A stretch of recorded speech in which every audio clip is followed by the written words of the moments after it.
প্রিয় শিক্ষার্থীরা, আজকের অনলাইন ক্লাসে তোমাদের সবাইকে স্বাগতম। আজকে আমি আরেকটি নতুন ক্লাস নিয়ে এসেছি। আশা করি আজকে ক্লাস থেকে তোমরা অনেক কিছু শিখতে পারবে।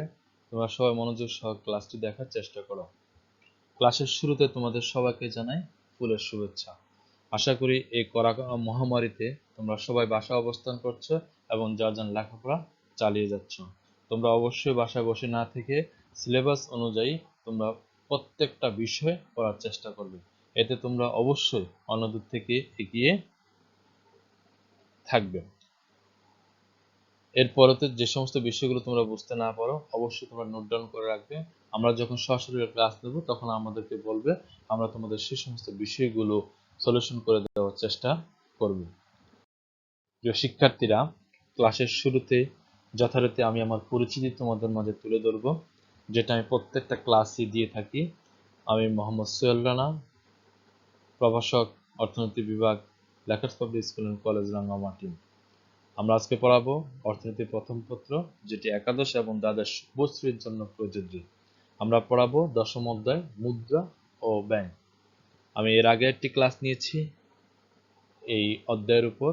আজকে আমি যে ক্লাসটি দেব সেটা হচ্ছে দশম অধ্যায় প্রথম পত্র দশম অধ্যায় মুদ্রা ও ব্যাংকের লেকচার 2। প্রিয় শিক্ষার্থীরা, তোমরা অবশ্যই ক্লাসটি মনোযোগ সহকারে দেখার চেষ্টা করবে। প্রিয় শিক্ষার্থীরা, আমি আজকে এখন কিছু ছবি দেখাবো। ছবিগুলো দেখে তুমি বুঝতে পারবে যে আজকে আমরা কোন বিষয় নিয়ে আলোচনা করব। আমরা দেখতে পাচ্ছি যে Bangladesh bank, reserve bank of India, bank of England, federal reserve system. ছবিতে আমরা বাংলাদেশ, ভারত, ইংল্যান্ড ও আমেরিকার কেন্দ্রীয় ব্যাংক দেখানো হয়েছে। তোমরা এই ব্যাংকগুলো দেখে বুঝতে পারছো যে আজকে আমরা কোন বিষয় নিয়ে আলোচনা করব। প্রিয় শিক্ষার্থীরা, আমাদের আজকের পাঠ শিরোনাম, আজকে আমরা পড়ব কেন্দ্রীয় ব্যাংক, সেন্ট্রাল ব্যাংক নিয়ে আজকে আমাদের ক্লাস। তাই তোমরা সবাই মনোযোগ সহকারে ক্লাসটি দেখো। প্রতি বছর কোনো না কোনো বোর্ডে এই সেন্ট্রাল ব্যাংক নিয়ে একটি প্রশ্ন থাকে। তাই আমি তোমাদের অনুরোধ করব ক্লাসটি মনোযোগ সহকারে দেখার জন্য। প্রিয় শিক্ষার্থীরা, আমাদের আজকের ক্লাস শিখন ফল, অর্থাৎ আজকে ক্লাস শেষে আমরা যে সমস্ত বিষয় সম্পর্কে জানতে পারবো সেগুলো হলো কেন্দ্রীয় ব্যাংক সম্পর্কে আমরা জানতে পারবো এবং কেন্দ্রীয় ব্যাংকের কার্যগুলি সম্পর্কে আমরা জানতে পারবো। তোমরা অবশ্যই মনোযোগ সহকারে ক্লাসটি দেখার চেষ্টা করো। প্রিয় শিক্ষার্থীরা, আমরা প্রথমে আসি কেন্দ্রীয় ব্যাংক। কেন্দ্রীয় ব্যাংক হলো দেশের মুদ্রা ও ব্যাংক ব্যবস্থাকে নিয়ন্ত্রণ ও পরিচালনা করার জন্য সরকার কর্তৃক সর্বোচ্চ ক্ষমতাপ্রাপ্ত একটি আর্থিক প্রতিষ্ঠান। অর্থনীতিবিদ ডি কক এর মতে কেন্দ্রীয় ব্যাংকের নিয়ন্ত্রণকারী নীতি হলো এই যে মুনাফা অর্জনের বিষয় মুখ্য বিবেচনায় না রেখে তাকে কেবল জনস্বার্থে এবং দেশের সামগ্রিক কল্যাণের দিকে নজর রেখে কাজ করা উচিত। ব্যারাজ স্মিথ মনে করেন কেন্দ্রীয় ব্যাংক হলো এমন একটি ব্যাংক ব্যবস্থা যেখানে একটিমাত্র ব্যাংকের নোট প্রচলনের পূর্ণ একচেটিয়া অধিকার রয়েছে। প্রিয় শিক্ষার্থীরা, তোমরা কেন্দ্রীয় ব্যাংকের যে সংজ্ঞাগুলো এখানে দেওয়া হয়েছে তা অবশ্যই মুখস্থ করার চেষ্টা করবে। আমি আরো কয়েকটি সংজ্ঞা তোমাদের সামনে উপস্থাপন করব। অধ্যাপক আর পি ক্যান্ট বলেন, কেন্দ্রীয় ব্যাংক হলো এমন একটি ব্যাংক যাকে দেশের মুদ্রা ও ঋণের পরিমাণ নিয়ন্ত্রণের দায়িত্ব অর্পণ করা হয়।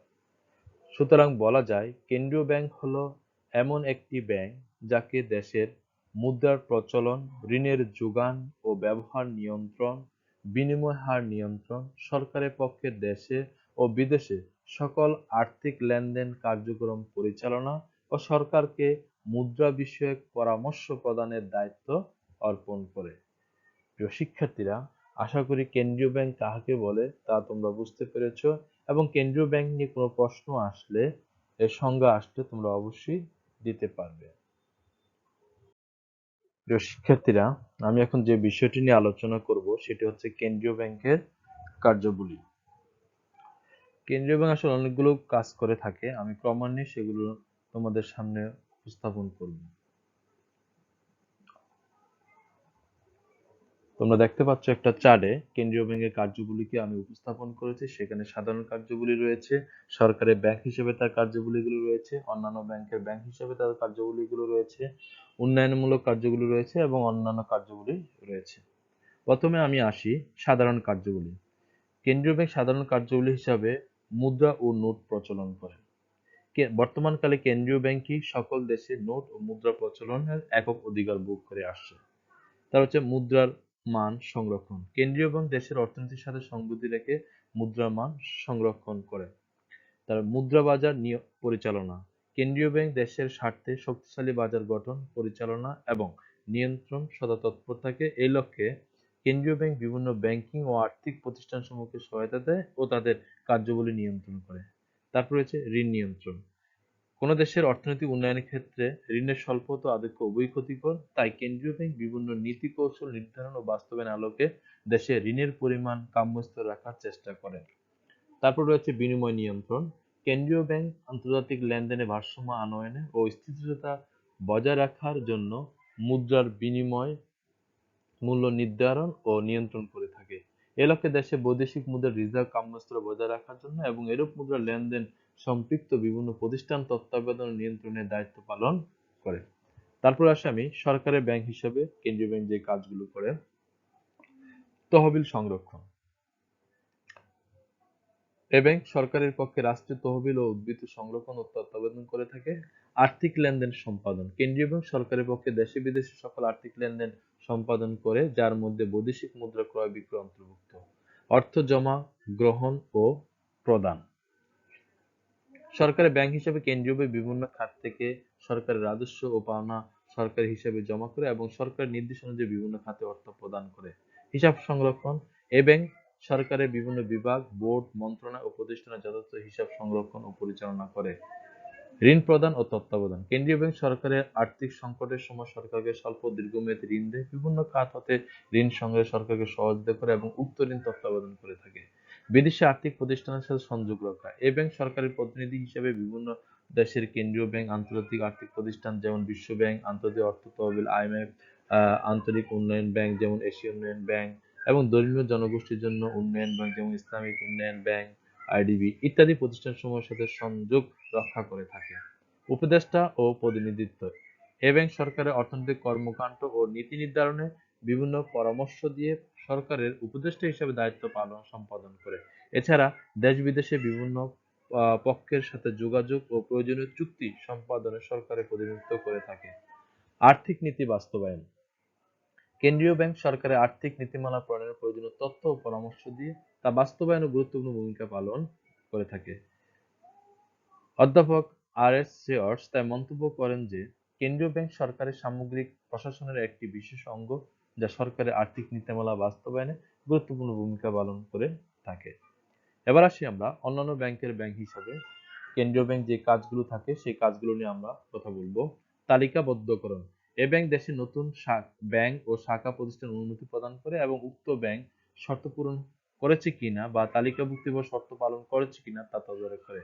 নিকাশঘর। কেন্দ্রীয় ব্যাংক সকল ব্যাংকের অভিভাবক হিসেবে নিকাশঘরের মাধ্যমে বিভিন্ন ব্যাংকের মধ্যে পারস্পরিক দেনাপাওনার বিষয়টি নিষ্পত্তি করে। ঋণদান ও তদারকি। কেন্দ্রীয় ব্যাংক তার অধীনস্থ তালিকাভুক্ত ব্যাংকসমূহকে প্রয়োজনে ঋণ দেয় এবং উক্ত ব্যাংকসমূহ কোন খাতে কিভাবে ঋণ দিচ্ছে তাও তদারকি করে থাকে। জাতীয় স্বার্থে কেন্দ্রীয় ব্যাংক ঋণ তদারকি ও ব্যবস্থা করে। ঋণ আদায়ের সহযোগিতা। কেন্দ্রীয় ব্যাংক নিজস্ব নিয়মকানুন প্রণয়নে অতিরিক্ত সরকারি উৎসাহ দিয়ে আইন প্রণয়নের মাধ্যমে তালিকাভুক্ত ব্যাংকসমূহ ঋণ আদায়ে তাদেরকে সহযোগিতা করে। নিরীক্ষা। দেশে বাণিজ্যিক ব্যাংকসমূহ কি সঠিকভাবে তাদের খাতাপত্র, হিসাবপত্র আদি সংরক্ষণ করেছে কিনা বা তা কেন্দ্রীয় ব্যাংক নির্দিষ্ট সময়ান্তে সতর্কতার সাথে নিরীক্ষণ করে। জমা সংরক্ষণ। বাণিজ্যিক ব্যাংক সমূহকে দায়িত্বশীল প্রতিষ্ঠান হিসেবে গড়ে তোলার লক্ষ্যে সকল দেশেই তাদের সংগৃহীত আমানতের নির্দিষ্ট একটা অংশ কেন্দ্রীয় ব্যাংকে জমা রাখার বিধান রয়েছে। উপদেষ্টা ও প্রতিনিধিত্ব। এ ব্যাংক তালিকাভুক্ত বাণিজ্যিক ব্যাংকসমূহকে সঠিকভাবে পরিচালনার লক্ষ্যে বিভিন্ন ধরনের দিক নির্দেশনা ও পরামর্শ প্রদান করে থাকে এবং উক্ত ব্যাংকসমূহের প্রতিনিধি হিসেবে দেশ বিদেশে প্রয়োজনীয় কাজ করে থাকে। তারপর আমি যে বিষয়টি নিয়ে আলোচনা করব সেটা হচ্ছে উন্নয়নমূলক কাজ। উন্নয়নমূলক কাজগুলোর মধ্যে রয়েছে ব্যাংকিং ব্যবস্থার উন্নয়ন। কেন্দ্রীয় ব্যাংক বিভিন্ন নিয়ম নীতি নির্ধারণের মাধ্যমে ব্যাংক প্রতিষ্ঠা, নতুন শাখা প্রতিষ্ঠা ও ব্যাংকিং কার্যক্রম সম্প্রসারণে সার্বিক সহযোগিতা প্রদান করে। বিভিন্ন খাতের উন্নয়ন। এ ব্যাংক দেশের উৎপাদন সম্পৃক্ত বিভিন্ন খাত যেমন কৃষি, শিল্প, সেবা ও বিভিন্ন প্রতিষ্ঠান যেমন কৃষি ব্যাংক, শিল্প ব্যাংক, বিনিয়োগ ব্যাংক ইত্যাদিকে প্রয়োজনীয় সহায়তা প্রদান করে সামগ্রিক উন্নয়নে অবদান রাখে। বৈদেশিক বাণিজ্য। এ ব্যাংক দেশের আমদানি ও রপ্তানি তথা বৈদেশিক বাণিজ্য প্রসারের লক্ষ্যে বিভিন্ন উদ্যোগ গ্রহণ করে, যেমন দেশীয় মুদ্রা বিনিময় হার স্থিতিশীল রাখা, দেশের ব্যাংকিং ব্যবস্থার উন্নয়ন, বিভিন্ন ধরনের নীতি নির্ধারণ, পরিকল্পনা গ্রহণ ইত্যাদি উল্লেখযোগ্য। তারপর রয়েছে আর্থিক পরিকল্পনা মান উন্নয়ন। সরকারকে বিভিন্ন তথ্য ও রিপোর্ট সরবরাহ করে এবং পরামর্শ প্রদানের মাধ্যমে এই ব্যাংক সরকার গৃহীত আর্থিক পরিকল্পনা মান উন্নয়নের সবসময় চেষ্টা করে। প্রাকৃতিক সম্পদ। দেশের আবিষ্কৃত ও অনাবিষ্কৃত প্রাকৃতিক সম্পদকে জনগণের অর্থনৈতিক কল্যাণে নিয়োজিত করার জন্য কেন্দ্রীয় এবং যাবতীয় উন্নয়নমূলক কর্মসূচি গ্রহণ ও বাস্তবায়ন করে থাকে। তারপর রয়েছে জনশক্তির মান উন্নয়ন। কেন্দ্রীয় ব্যাংক তার অধিভুক্ত বিভিন্ন ব্যাংকের নিজের জনশক্তির মান উন্নয়নে বিভিন্ন প্রশিক্ষণ কর্মসূচি গ্রহণ ও তার বাস্তবায়ন করে থাকে। তারপর আমি যে বিষয়টি নিয়ে আলোচনা করব সেটা হচ্ছে অন্যান্য কার্যগুলি। অন্যান্য কার্যগুলির মধ্যে রয়েছে তথ্য সংগ্রহ গবেষণা। কেন্দ্রীয় ব্যাংক সরকারের আর্থিক নীতি প্রণয়নের সুবিধার্থে বিভিন্ন ধর্মীয় অর্থনৈতিক গবেষণা কার্য এবং গবেষণা সুবিধার্থে তথ্য সংগ্রহ ও বিশ্লেষণ কার্য পরিচালনা করে। দেশের অর্থনৈতিক উন্নয়নে দ্রুততর করার জন্য কর্মসূচি প্রণয়ন ও সরকারের পরামর্শ প্রদান কেন্দ্রীয় ব্যাংকের গবেষণা সেলের অন্যতম প্রধান দায়িত্ব ও কর্তব্য। রিপোর্ট তৈরি এবং প্রকাশনা। এই ব্যাংক দেশের অর্থনৈতিক ও ব্যাংকিং ব্যবস্থার চিত্র, বার্ষিক কার্যক্রমের উপর রিপোর্ট তৈরি, প্রকাশ এবং তা বিক্রয়ের ব্যবস্থা করেন। অতএব উপরোক্ত আলোচনা পরিপ্রেক্ষিতে আমরা বলতে পারি দেশের অর্থনৈতিক, বাণিজ্যিক, কৃষি ও শিল্প উন্নয়ন অর্থাৎ সামগ্রিক উন্নয়নে কেন্দ্রীয় ব্যাংক নিয়ামক শক্তি হিসেবে স্বতন্ত্র রূপ লাভ করেছে। প্রিয় শিক্ষার্থীরা, আশা করি তোমরা কেন্দ্রীয় ব্যাংকের যে কার্যগুলিগুলো রয়েছে সেই কার্যগুলি সম্পর্কে তোমরা বুঝতে পেরেছো এবং এখন কোনো ধরনের প্রশ্ন আসলে থেকে তোমরা তার উত্তর দিতে পারবে। তোমাদের প্রতি অনুরোধ রইল অবশ্যই তোমরা এই বিষয়টি তোমাদের যে বই আছে সেই বইগুলোর সাথে মিল রেখে আর একটু বাসায় পড়ে নেওয়ার জন্য অনুরোধ করা হলো। শিক্ষার্থীরা, আমি এখন ক্লাসের সর্বশেষ পর্যায়ে চলে এসেছি। যথারীতি আমি আজকে একটি বাড়ির কাজ তোমাদের দিব। আমার আজকে বাড়ির কাজটি হলো কেন্দ্রীয় ব্যাংকের কার্যগুলি ব্যাখ্যা করো। ধন্যবাদ সবাইকে।